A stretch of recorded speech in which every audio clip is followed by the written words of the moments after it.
Hi guys, Sean here. We're here with the Pixel Slate bundle that is an astonishing $450 for the tablet, the keyboard, and the pen itself. And this was supposed to be Google's premier flagship tablet to compete with the iPad Pro and the Surface Pro 6 that launched last year, that had four infamous words from MKBHD and our tech reviewers: "This ain't it, chief." Now, when this product went on sale, I looked for reviews to really see if 1 year later Google improved the OS, to see if the premium hardware that's in here, the dual front-facing speakers at 3000 by 2000 resolution, the premier screen, Chrome OS had improved so that all the software issues, the lag that made it like terrible use in the beginning during its launch, was any better. And there were a couple things that Google did that made the launch have hiccups, mainly launching with the Celeron processor, giving that to MKBHD to review it and have this really stuttery, lack of multitasking, non-buttery smooth app process, and just having a very, very high price threshold and trying to compete with the iPad Pro. A year later, I feel it's our tech responsibility to not only find these devices and realize that the price has gone down for $450, and all the Chrome OS, especially Chrome OS 75 that launched in June this year. Does that finally make the Pixel Slate compelling? And when you are at Best Buy or your Black Friday sales, is it worth it? And two things are going for this. Google has really done its base model for this, so this launches with the M3 Core i5 or Core i7 variants, so the Celeron is no longer one of the options to purchase this, so you're not going to get that low of performance, and the updated Chrome OS. However, they have stated that they are exiting the tablet Chrome OS line and are going to stick their hardware engineers to the Pixelbook, the Pixelbook Go, and the Pixelbook 2. So I tried to find reviews. All we could find were the ones that were a year ago. Unbox Therapy just unboxing it and comparing the hardware, and MKBHD with "This ain't it, chief," and comparing it with the Celeron processors. I don't think that's a fair representation of what the package looks like today. And we have to understand Chrome OS, its progressive web apps, and everything like that. So let's go ahead and get this unboxed. Let's get this set up, and let's decide once and for all if this package is right for you. There you have it, folks. This is the Pixel Slate, and it was supposed to compete with the Surface Pro 6, the iPad Pro, as your ultimate productivity device. This ain't in, chief. So, multitasking. The M3 processor is leagues ahead of the Celeron processor, and let me show you the differences. Swipe up, 3-finger gestures on this trackpad, and you can see the animations of the multitasking, and you also have this on the keyboard to multitask right there. And you can see that even if I open up a window, look at that. It is buttery smooth, all right? There's no more issues with that, and this is a year out. So is the bad rap that the Pixel Slate got, warranted? Well, it depends on your definition of, is the Chrome OS something for you? Progressive web apps, right? That's what made the Surface Pro X and the Edge Canary build, for those who watch those videos, so strong, so powerful, so optimized, because you had apps that are ARM64 optimized and the flexibility of Chromium. And here you go, you have all these tabs on here running on very powerful hardware, everything that I could need. Disney Plus, you have these nice little physical keyboard shortcuts that will make that large screen like the Mandalorian right here. And this is a very good screen. I would say for $450, you're getting a higher resolution than the Pixelbook Go that has the same M3, and that one has a 1920 by 1100 resolution. So this is a 2000 by 3000 resolution. I'd rank it third place behind the iPad Pro and the Surface Pro X, but that's just my humble opinion. The screen seems really reflective, but if you're unfamiliar with the Chrome OS, it runs everything you love with all the extensions with no compromises, at least in terms of the web browser, and everything. All these apps here are just a implementation to bring it about a separate window, but generally when I launch Mail, it's going to bring me to the Chrome tab for Mail. YouTube's going to bring a YouTube tab in Chrome, and you can get by with that. And there's no touch gestures here. The only ones you have are swiping up from the bottom to get that search, and you can see kind of the apps that they have, and the Play Store. The Play Store will show you some apps that are compatible, and indeed there are apps that I like that sometimes I'll still check my phone for because I kind of like the app implementation of them better. So for example, the Reddit app, and this is running that app on Android, and there you go, you have it. Some apps I just like the mobile app version. Okay, so the software, I think that all the Android apps they can bring here, of course not every single app is going to work on Android on this form factor. I'll have to test that more to see, but let's go over the hardware next. Say the build for $450, the feel, the weight, the keyboard, how they have this folio, I would give it a straight 10 out of 10 in terms of the value that you're gonna get and the premium build quality.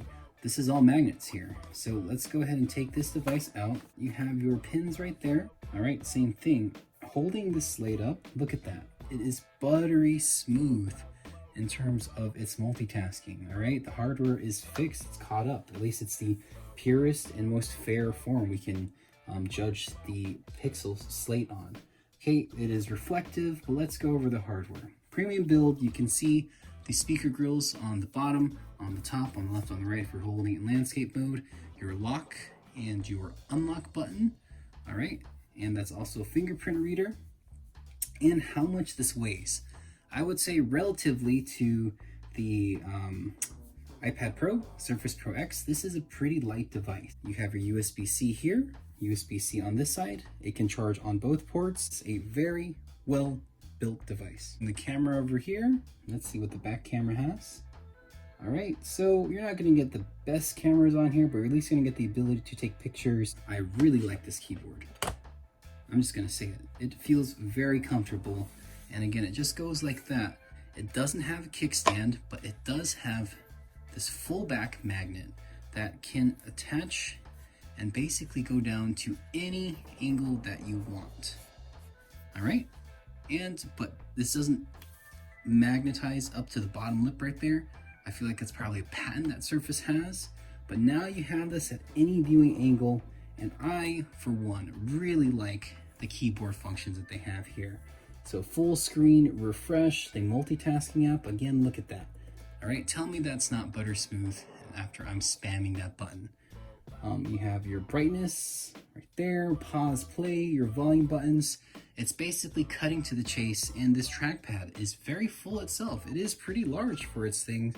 Swipe 3 gestures up brings you multitasking, and even if I go on any website, let's just go here and look at more Black Friday deals.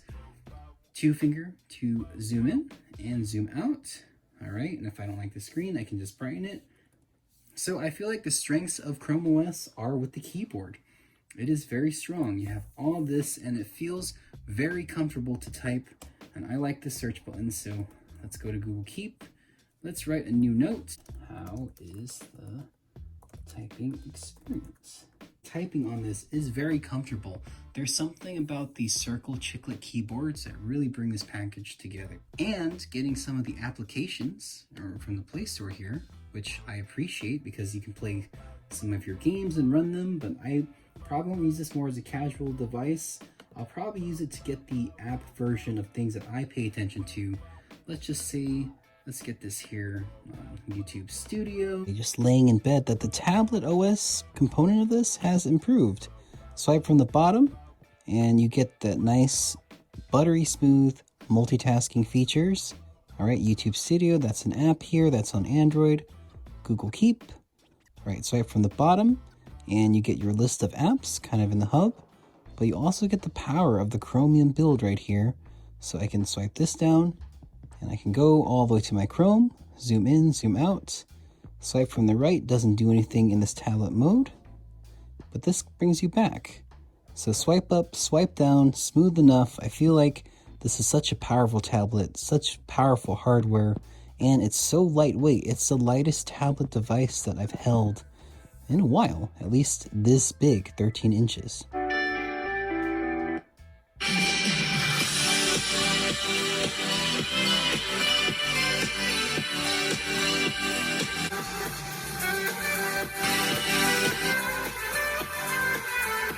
Great, front-facing speakers are good, but even compared to a 2015 iPad over here, the iPad Pro 12.9 inch, the iPad's still a little better.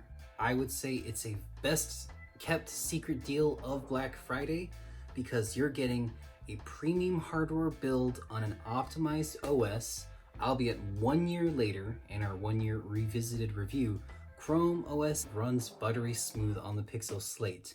3000 by 2000 resolution, a little bit reflective display, but you get this premium keyboard that has this nice kind of pleather, pseudo Alcantara feel.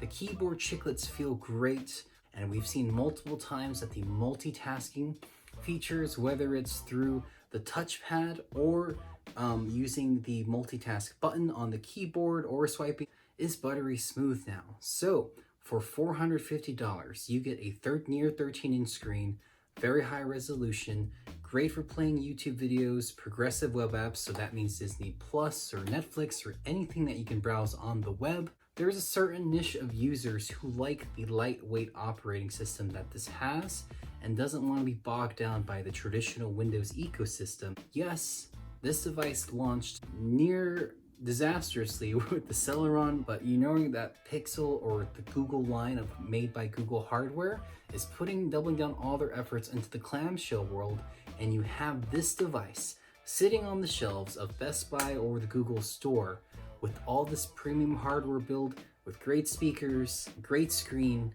and it's just sitting there in this nice bundle, including in the keyboard, waiting for you to find it. For $450 is what I got it for. If you want it a little faster and more storage, you can upgrade. But for me, this will work just fine for my commuting needs. Hopefully you understand Chrome OS and its benefits of being lightweight, and understand that this, in my humble opinion, is an overlooked device. 1 year later, Google has finally shipped a capable product. I wish that they would have given another shot. It's Google type attitude to see what sticks and move forward with what works. And I guess everyone is liking the clamshells. I'll be in that niche group who likes the screen here, likes its portability, and most of all likes the value. So happy Black Friday shopping, everyone. I hope this clears up a lot of confusion. We'll see you in the next series of our reviews for our Black Friday holiday.